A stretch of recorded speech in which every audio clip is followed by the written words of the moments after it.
Thank you. COVID-19, a systems perspective. What is it? Basically, this is research that started last year, and the idea was to use systems thinking, practices, and engineering to try to understand and deal with the COVID-19 disaster. I immediately realized that the system boundary was too small. Everyone at the time was talking about returning to work.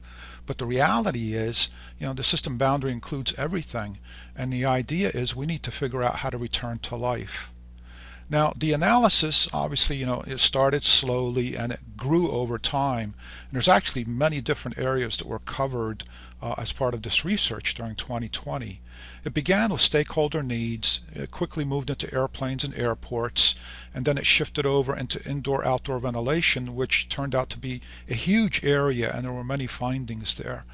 There was an investigation of UV systems, death rates, death rate predictions, herd immunity predictions, and a lot of numbers basically were surfaced. And with those numbers, I came up with some predictions on life expectancy, which is the graph that you see in the upper right hand corner.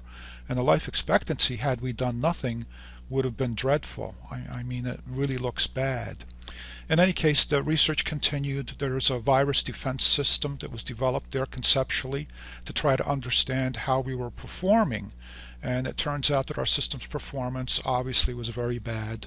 There were many other topics, and one of the other key topics was legislation.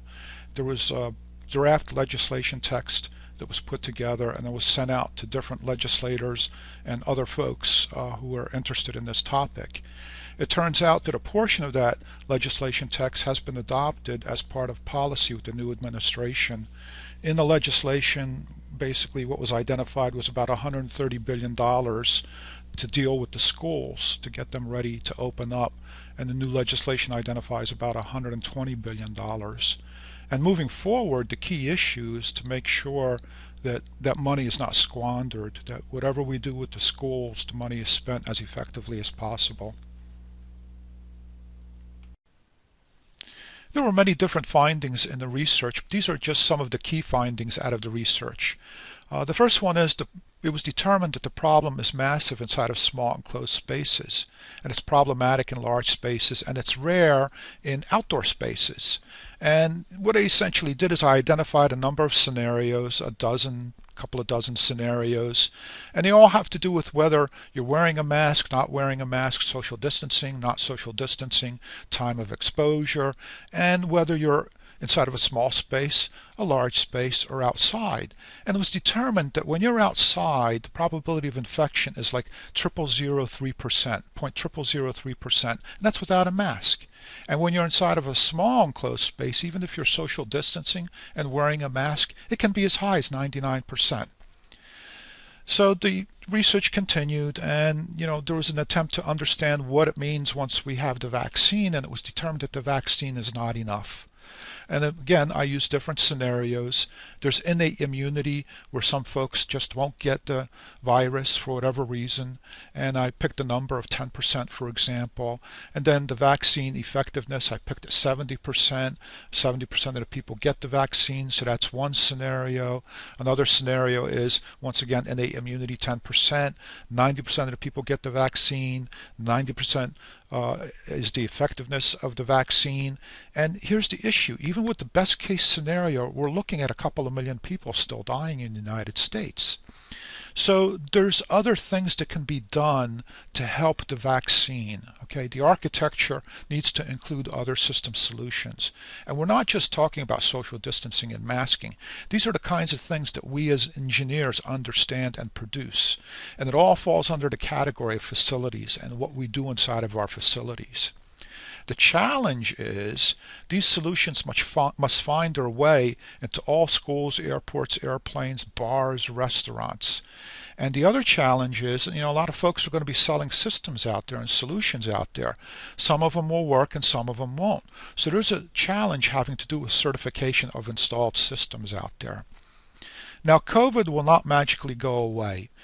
We see here a trend that represents the 1918 pandemic, and we already know that COVID is not following the 1918 pandemic. But more importantly is it's just not magically going to go away. We're looking at a very long time horizon. Continuing on with some of the key findings, we had a pre-COVID environment. And that in that pre-COVID environment, the reality is we had poorly designed and maintained HVAC systems. Few facilities had UV systems installed. There was mass crowding in large public spaces and airports. There's mass passenger density inside of air transportation systems.